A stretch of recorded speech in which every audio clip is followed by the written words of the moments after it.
widowed at 31, with 200 acres of debt. What she found in her father's barn saved the farm. It's a story about finding your way back, not just to a place, but to yourself. If you've ever felt lost or overwhelmed by the past, stick around.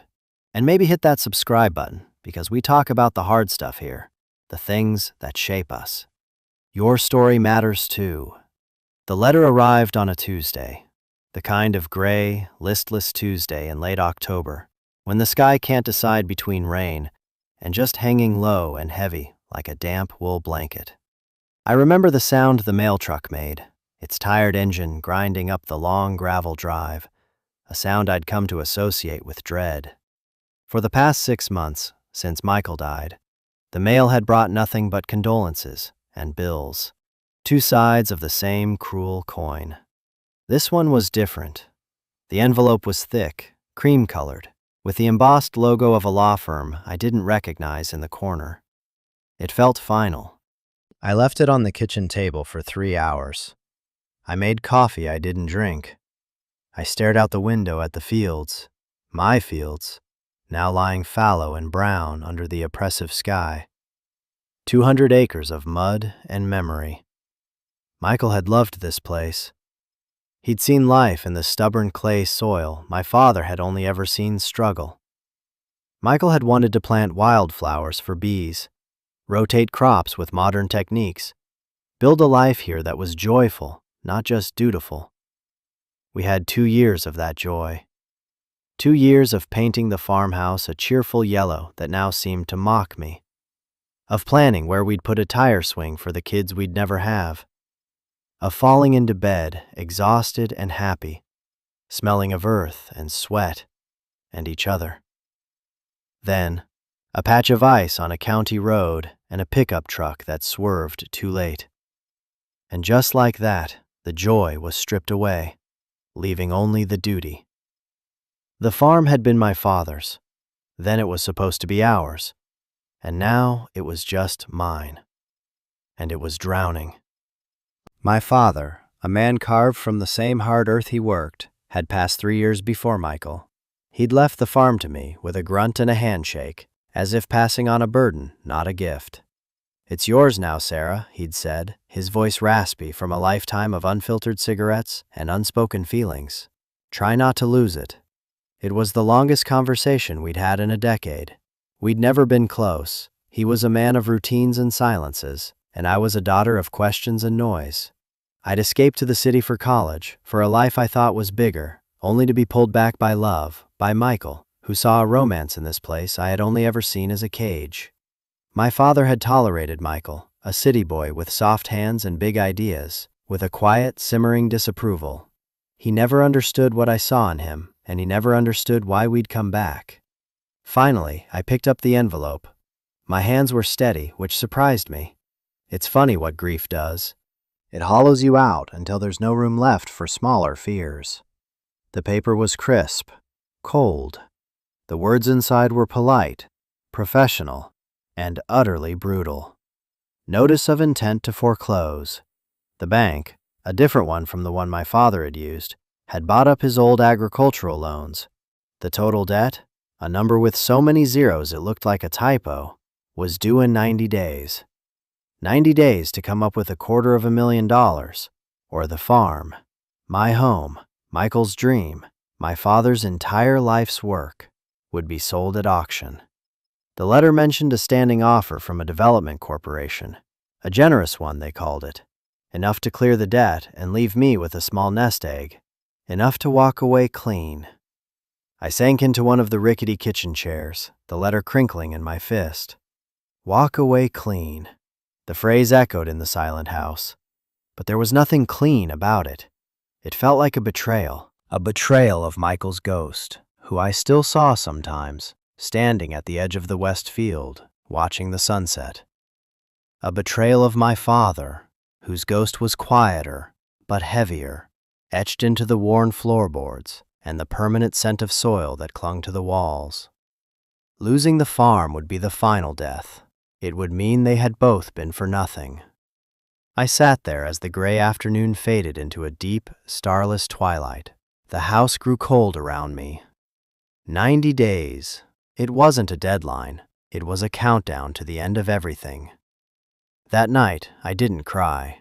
I just felt a profound, chilling emptiness. The fight had gone out of me when Michael died. Now, it felt like the world was just confirming what I already knew. I wasn't strong enough to hold this place together on my own. I was just the girl who was left behind. The next morning, I called the lawyer my father had used for years, Mr. Henderson. He was a small, neat man, with a voice as dry as autumn leaves. He agreed to see me immediately. His office was in the nearby town, a place of brick storefronts and slow-moving traffic, a town that felt as tired as I did. The office smelled of old paper and coffee. He sat behind a large oak desk, my father's file open before him. He didn't offer platitudes or sympathy. He just looked at me over the top of his reading glasses.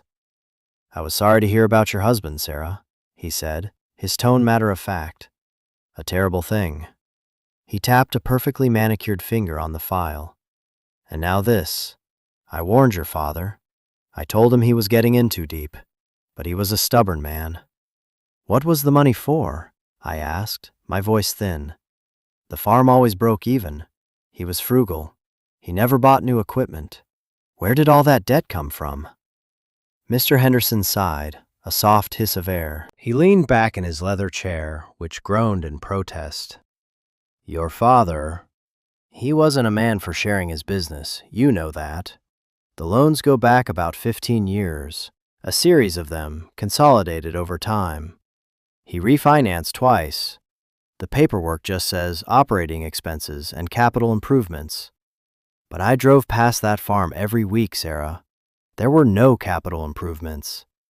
The barn roof has needed replacing for a decade. The tractor is older than you are." He leaned forward, his expression softening slightly. "The development offer from Sterling Pines Group is a good one.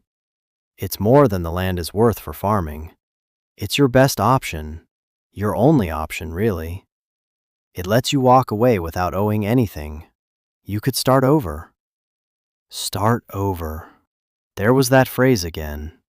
As if my life were a slate that could just be wiped clean. As if the 31 years I'd lived, the love I'd found and lost, the complicated history I had with this land, were just chalk dust to be brushed away.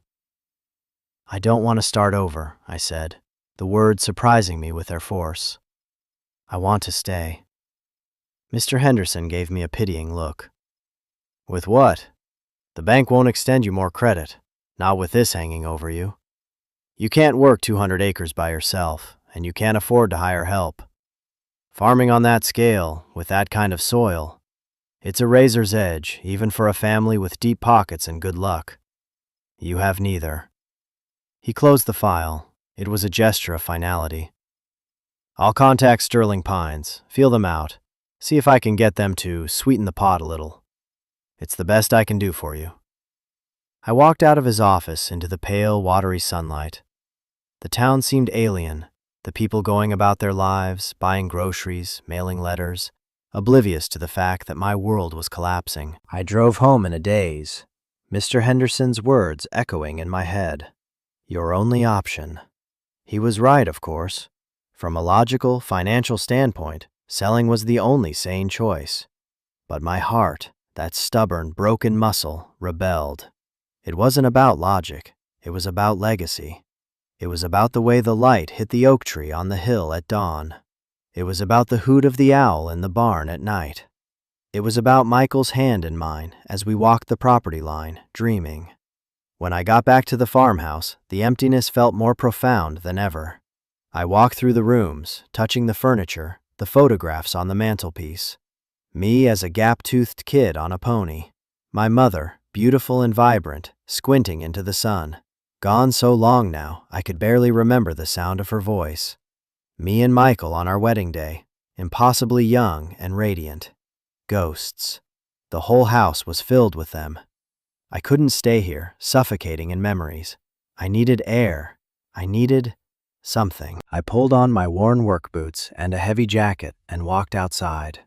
The cold air was a shock, sharp and clean in my lungs. I stood on the porch, my eyes scanning the property. The fields, the woods, the house, and the barn. The barn was my father's sanctuary, a massive, graying structure that sagged in the middle like an old man's back. He had spent more time there than in the house. It was his office, his workshop, his escape. I hadn't set foot in it since he died. After the funeral, I had simply pulled the huge sliding door shut and thrown the bolt. I couldn't face it. It was too much of him. Michael had respected that, leaving it untouched. We'd used the smaller, newer shed for our own equipment. The old barn remained a sealed tomb of my father's life. Now, standing there, shivering in the autumn chill, I felt a pull, a strange, inexplicable certainty that if there were any answers to be found, they were in there, in the one place I was most afraid to go. Mr. Henderson said there were no capital improvements, but the money went somewhere. My father wasn't a gambler or a drinker. He was a man of the earth. What secret was he hiding that was worth $250,000? With a deep breath that felt like plunging into icy water, I walked across the muddy yard. The barn loomed over me, silent and imposing. The massive wooden door was stiff. I had to put my shoulder into it, grunting with effort, until it slid open with a deep, groaning screech of rusted metal on rusted track. A shaft of pale light cut through the gloom, illuminating a universe of dancing dust motes. The air that rushed out was thick, layered with the smells of old hay, engine oil, dry earth, and something else, something uniquely him. It was the smell of my childhood, a scent I hadn't realized I'd forgotten until it hit me, and for a moment, my knees felt weak. I stood on the threshold, hesitating. This was more than just cleaning out a building. It was an excavation. An archaeology of a man I barely knew. Stepping inside felt like crossing a line, and I knew, with a certainty that settled deep in my bones, that I wouldn't be the same person when I came back out. I took a step inside, and the heavy door slid shut behind me with a thunderous boom, plunging me into near darkness. My heart hammered against my ribs. For a moment, blind panic seized me. I was trapped in the dark with his ghost.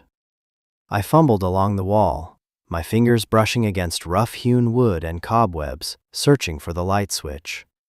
I found it, a thick, old-fashioned ceramic knob. I flicked it. Nothing. The power was probably cut off at the breaker, of course. I stood perfectly still, letting my eyes adjust.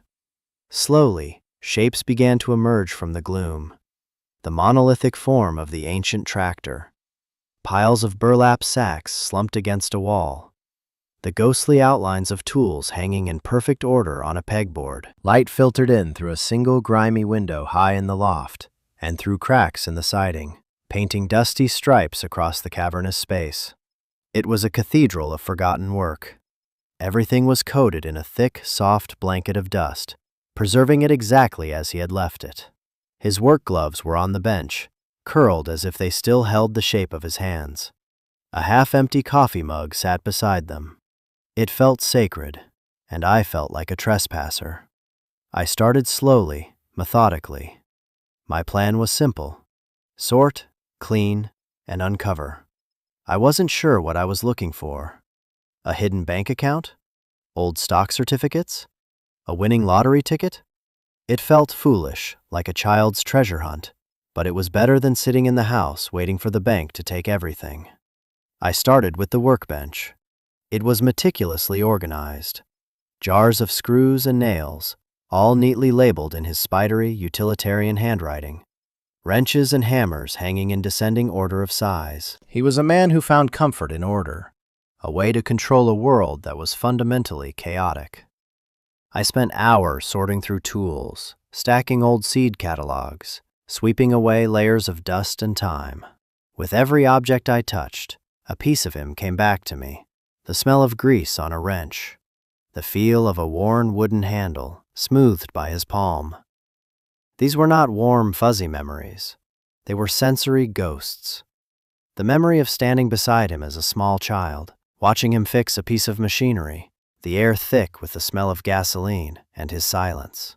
The memory of him teaching me to drive the old tractor, his instructions clipped and impatient.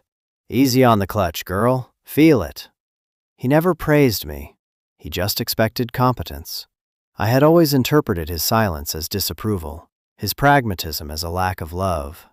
Now, surrounded by the evidence of his life's labor, I wasn't so sure. This place, this order, this endless work, maybe this was his language. Maybe this was how he said I love you.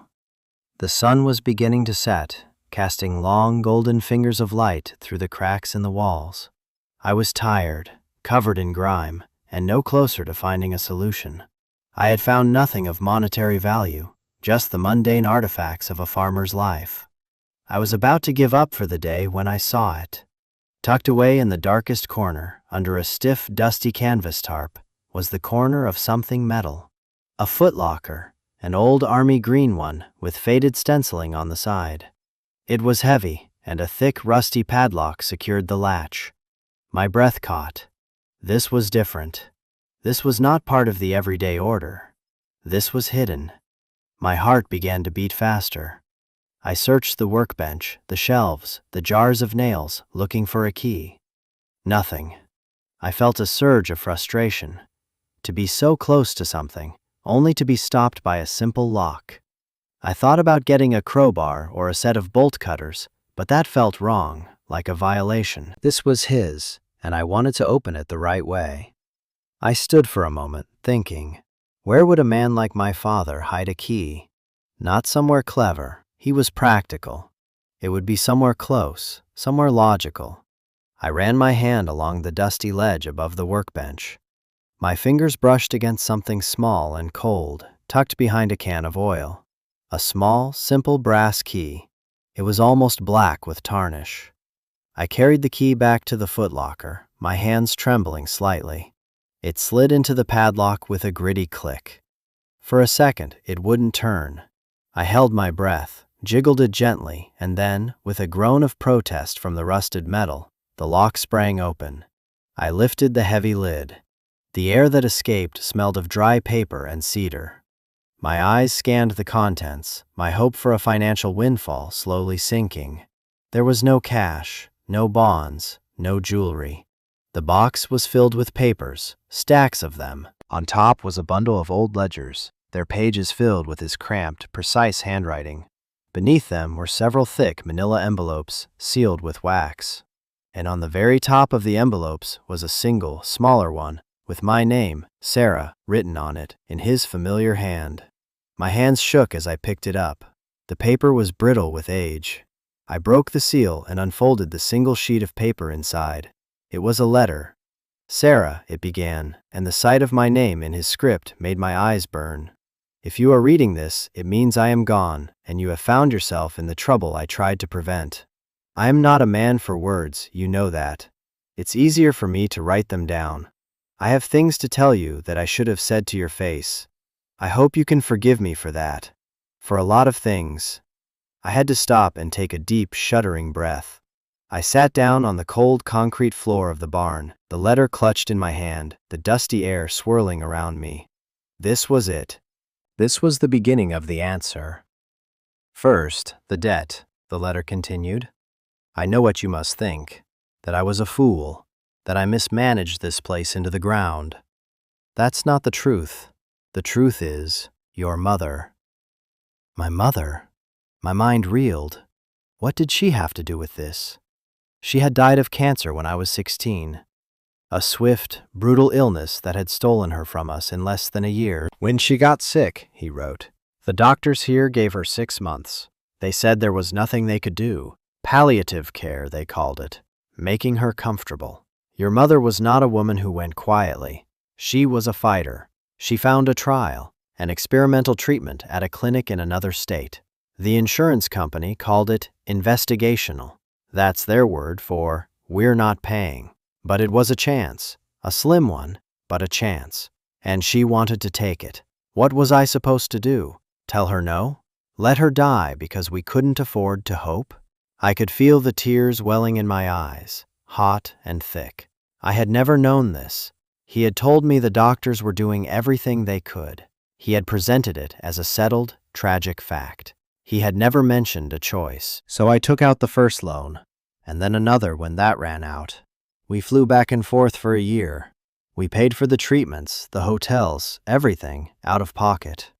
It didn't work. In the end, it didn't work.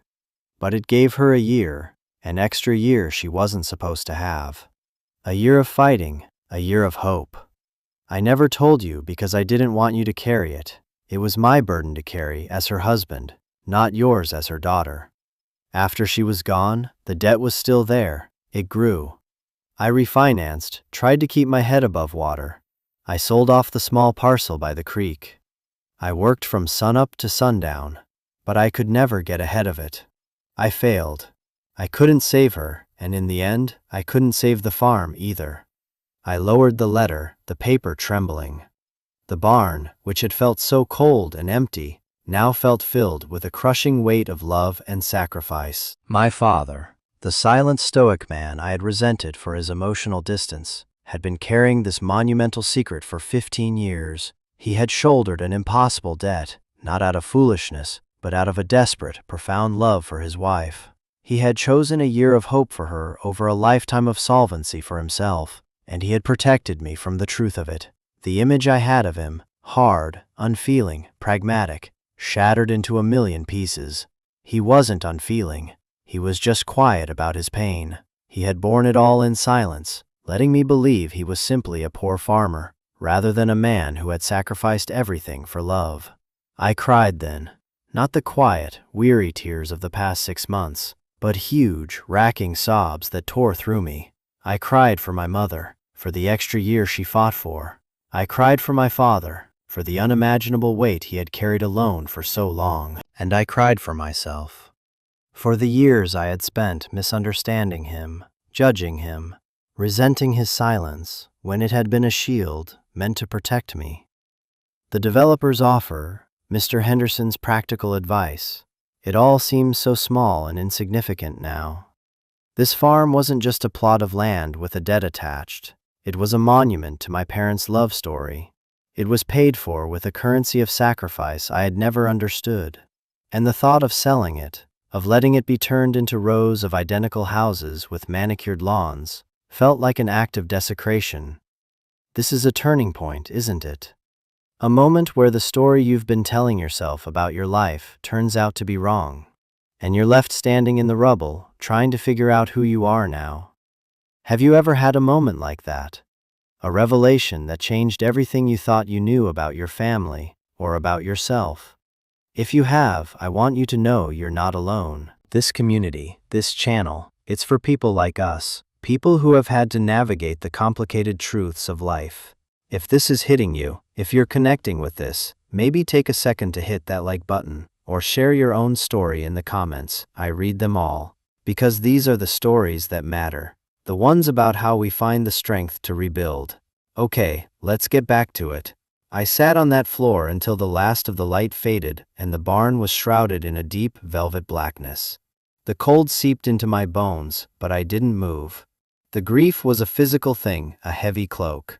But underneath it, a tiny, unfamiliar ember began to glow. It felt like anger, a clean, hot anger at the bank, at the developers, at the sheer injustice of it all.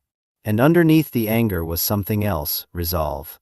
A hard, unshakable core of it was forming in my gut. My father hadn't failed. He had made a choice. He had chosen love over money, hope over practicality. Now the choice was mine. I could take the easy way out, the path of logic and reason that Mr. Henderson had laid out for me. Or I could honor my father's sacrifice. I could fight. But how? The anger felt good, but it didn't change the numbers on the foreclosure notice. I used the flashlight on my phone to look back inside the footlocker. There were other envelopes. 4 of them, thick and sealed, numbered 1 through 4. And the ledgers. They weren't farm accounts. The columns weren't filled with bushels of corn or bales of hay. They were filled with strange notations, drawings of plants, data on germination rates, soil pH levels, rainfall. It looked like the work of a scientist, not a farmer. My father had barely finished high school. He read the Farmer's Almanac, not scientific journals. I didn't understand. I took the box back to the house. The kitchen, which had felt so haunted and oppressive, now felt like a command center. I made a fresh pot of coffee, a strong one this time, and sat down at the table. I laid out the envelopes in order. My hands were steady now. I was no longer just a grieving widow. I was a daughter with a mission. I opened the first envelope. Inside were more pages, written in the same neat script. "Sarah," it began again, "if you've gotten this far, you know about your mother. Now you need to know the rest. After she died, I was broken. The farm felt like a prison, the debt a life sentence. For a while, I just went through the motions.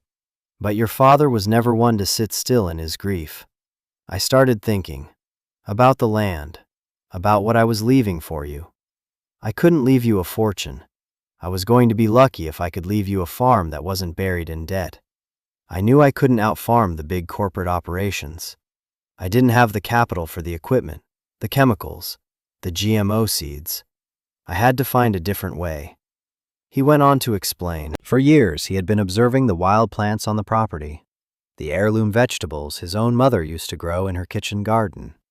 He'd noticed how some thrived while others withered, how plants in one corner of a field would be resilient to blight, while the same crop 50 feet away would be struggling. He started collecting seeds. He started reading. He spent his nights in the local library, poring over old botany textbooks and agricultural journals. He taught himself genetics, cross-pollination, soil science. The ledgers were his research. 15 years of meticulous, secret, self-taught science. People in town thought I was just a stubborn old fool, he wrote, stuck in the past. They didn't know I was trying to build the future. I wasn't just farming, I was breeding. I was trying to create something unique, something that belonged only to this patch of dirt. Seeds that were perfectly adapted to our soil, our water, our weather. Seeds that were tough, that didn't need expensive fertilizers or pesticides. Seeds that tasted like vegetables were supposed to taste, not the watery imitations you buy in the supermarket.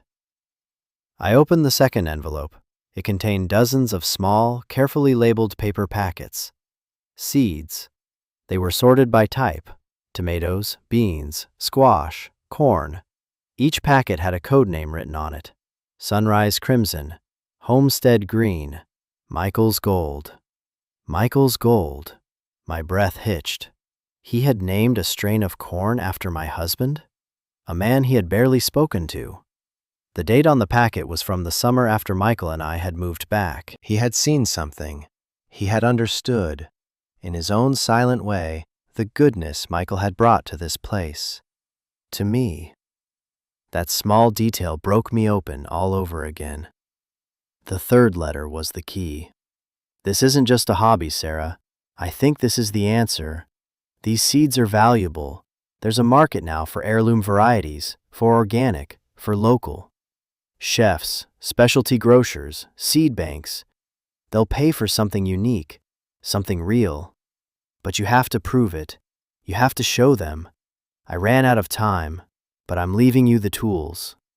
He had included a list of contacts, a professor at the State Agricultural University he'd corresponded with under a pseudonym, a few seed collectors he'd cautiously reached out to online.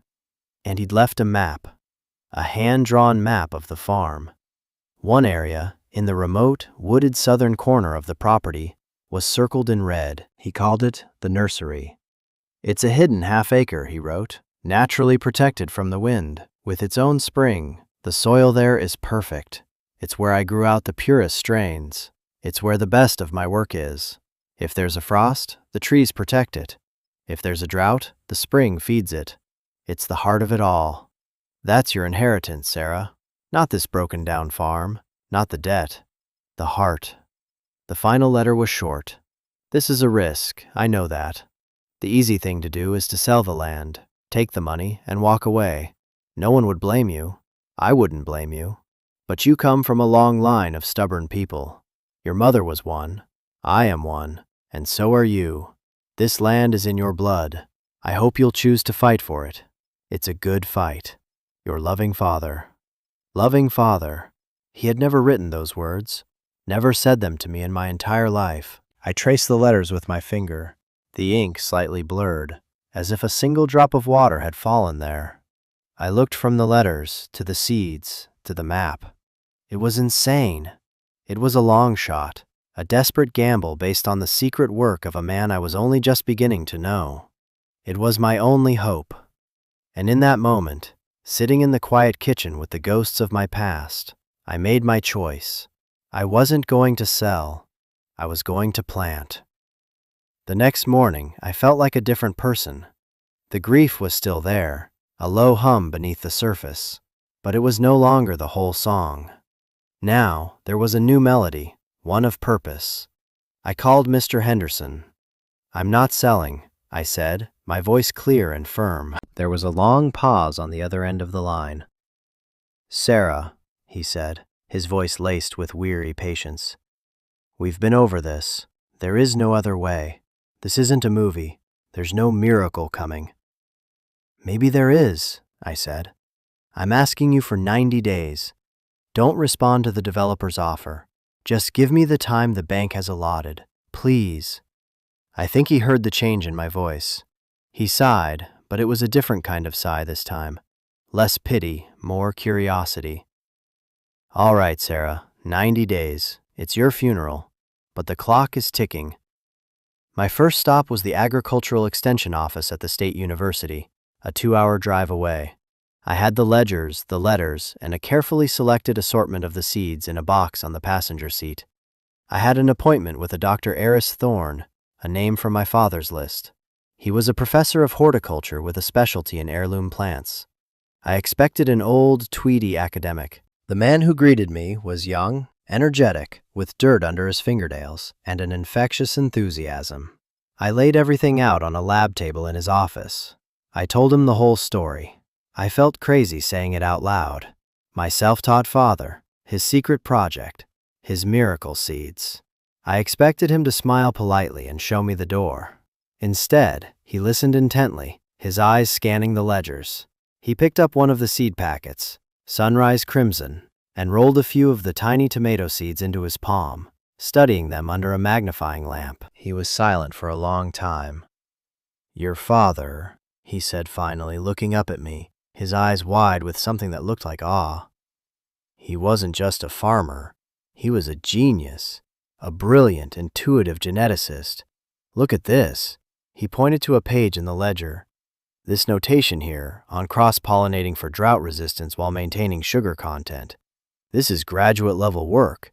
And the records he kept, the precision, it's unbelievable." He looked from the books to me. "You say he did this all himself? With library books?" "Yes," I said, my voice barely a whisper. "This is remarkable, Dr. Men," Thorne said, shaking his head in disbelief. "These aren't just seeds, Sarah.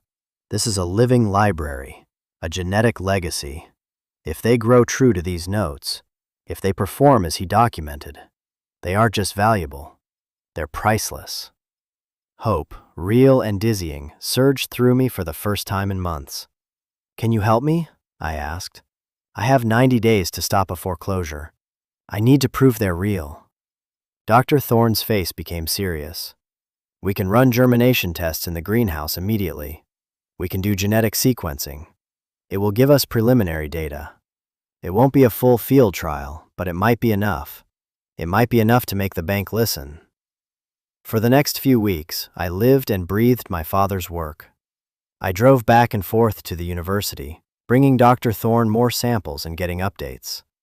The germination rates were incredible, near perfect. The preliminary genetic markers confirmed that several of the varieties were, in fact, unique, not registered in any existing seed bank. Dr. Thorne and his graduate students were buzzing with excitement. They treated my father's ledgers like sacred texts. While they worked on the science, I worked on the land. I took the map and walked out to the South Woods. It was a part of the farm I rarely visited. After a half hour of pushing through overgrown trails, I found it. A small, hidden clearing, sheltered by a ring of old-growth pines. A small spring bubbled up from a cluster of rocks, trickling through a patch of the richest, darkest soil I had ever seen. And there, growing in neat, well-tended rows, were the plants. My father's nursery. He had been here, working, just days before he died. The plants were mature, heavy with fruit. There were deep red tomatoes hanging like jewels on the vine, strange, beautiful blue-kerneled corn, and squash of a vibrant orange I'd never seen before. It was a secret garden, a treasure hidden in plain sight. I harvested the bounty carefully, reverently, collecting the seeds just as his notes instructed. With a week to go before the deadline, Dr. Thorne called me. "I've got the preliminary report," he said, his voice crackling with excitement. "It's better than we hoped. I've never seen anything like it. Sarah, you're sitting on a gold mine." Armed with a 15-page report filled with scientific data and glowing testimonials from a leading horticulturalist, I went back to the bank. I didn't ask to see a loan officer. I asked to see the bank president. I was terrified. I walked in wearing my best clothes, which still felt like a costume, my father's ledgers and the report in a briefcase. I was just a farmer's daughter in over my head. But as I sat in the waiting room, I thought of my father's quiet courage, my mother's fight. I wasn't just Sarah anymore. I was their legacy. I laid it all out for the bank president, a man named Mr. Davies with a stern face and skeptical eyes. I told him the story. I showed him the report. I presented him with a business plan I had worked on with Dr. Thorne, a small-scale, high-yield operation selling premium seeds and produce to a niche market. I wasn't asking for a handout. I was presenting a viable, profitable future for the farm, a future that could pay off the debt. He read the report slowly, his expression unreadable. He looked at the pictures of the plants from the nursery. He looked at my business plan. Finally, he looked at me. "This is highly unorthodox," he said. "It's also my only shot," I replied, my voice not wavering. "And it's a good one." He was silent for what felt like an eternity. "The Sterling Pines offer is guaranteed money," he said, testing me. "This is a gamble." "My father gambled on my mother's life," I said softly. "I'm gambling on his legacy. I think the odds are pretty good." He looked at me for a long moment, and I saw something shift in his eyes, a flicker of respect. "All right, Miss Hale," he said, closing the file. "Let's talk about a new loan structure." Walking out of that bank was like walking out of a tomb into the sun. I hadn't won yet, not by a long shot. I had a new, restructured loan with punishing terms and a brutal timeline. The debt was still there. But I had a chance. I had turned a countdown into a starting gun. The work that followed was the hardest of my life. I wasn't just a farmer. I was a business owner, a scientist, a marketer. Dr. Thorne helped me set up a small greenhouse operation to start propagating the seeds. Some of the locals, who had watched my struggle from a distance, started to show up. My old neighbor, a retired farmer named George, came over one day with his tiller and helped me turn over the main field. "Your daddy was a good man," he said, handing me a thermos of coffee. "Stubborn as a mule, but a good man. It's about time this land saw a crop again." The woman who ran the feed store gave me a line of credit for organic soil amendments. The community that had felt so distant began to stitch itself around me. They had respected my father's privacy, his silent grief, but they were ready to support his daughter's fight. As I worked the soil, my hands raw and my back aching, I felt a connection to the land I had never felt before. I wasn't just fighting the dirt, I was collaborating with it. I understood now why my father and Michael had loved it so much. It wasn't about ownership, it was about stewardship. I was tending my father's library, my mother's memory, Michael's dream. Every seed I pressed into the earth was a promise. Every sprout that pushed its way toward the sun was a victory. My first sale was to a high-end restaurant in the city. The chef had heard about the Hale Farm project through Dr. Thorne. I brought him a box of the Sunrise Crimson tomatoes. He sliced one open, tasted it, and his eyes lit up. "Where have these been all my life?" he asked. He bought my entire first harvest on the spot. That check was the first deposit I made against the new loan. It wasn't much, but it was a start. It was proof. The farm is not saved yet. It's a long road. The debt still looms, a shadow on the horizon. But for the first time, the shadow is not all I see. I see the green shoots in the fields. I see the box of seed packets on my kitchen table, ready to be shipped to buyers across the country. I see a future. My father's last letter sits on my desk. I read it sometimes, when I'm tired and feel like giving up. It's a good fight. He was right. An inheritance, I've learned, isn't something you're given. It's something you choose to accept. It's not about the money or the property. It's about the story. My father left me a story of hidden love, of quiet sacrifice, and of brilliant, stubborn hope. He left me a choice, to be the final chapter or the first. I chose to be the first. I'm not just the girl who was left behind anymore. I'm the woman who stayed. And that's the real lesson here, isn't it? That the most valuable things we're left with are rarely the things with a price tag. They're the secret strengths, the hidden histories, the second chances we didn't even know we had. Your inheritance might not be a box of miracle seeds in a dusty barn. It might be your grandmother's resilience, your father's quiet integrity, a story of survival that runs in your blood. I want you to think about that.